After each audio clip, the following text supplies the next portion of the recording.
கால மாற்றத்துக்கு ஏற்ப சளி, வறட்டு, இருமல் இதெல்லாம் வர்றது சகஜமான விஷயம்தான். ஆனா இதுக்கெல்லாம் மருந்து மாத்திரை அப்படின்னு சாப்பிட ஆரம்பிச்சீங்கன்னு வச்சீங்க, உங்க உடம்புல நோய் எதிர்ப்பு சக்தியே இல்லாம போயிடும். சரி, அப்ப அதுக்கு என்னதான் செய்யலாம்?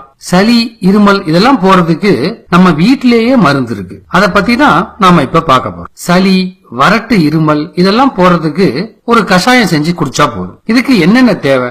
மிளகு 1 ஸ்பூன், துளசி ஒரு 10 இலைகள், ஜீரகம் ஒரு 1/2 ஸ்பூன், மல்லி ஒரு 1/2 ஸ்பூன், கற்பூரவள்ளி இலை. இது கிடைக்கலன்னா ஓமம் 1 ஸ்பூன் போட்டுக்கலாம். கற்பூரவள்ளி இலையா இருந்தா ஒரு 5, சர்க்கரை தேவையான அளவு, தண்ணீர் 1 டம்ளர். இதை எப்படி தயார் பண்றது?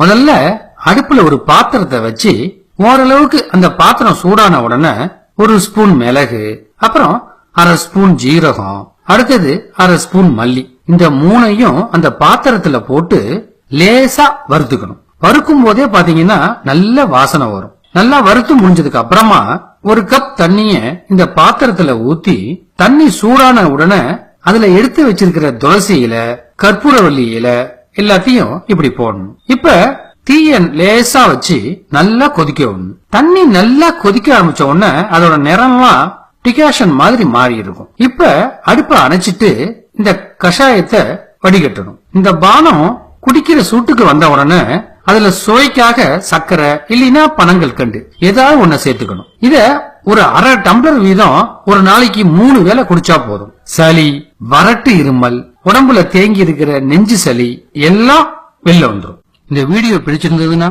மறக்காம ஷேர் பண்ணுங்க.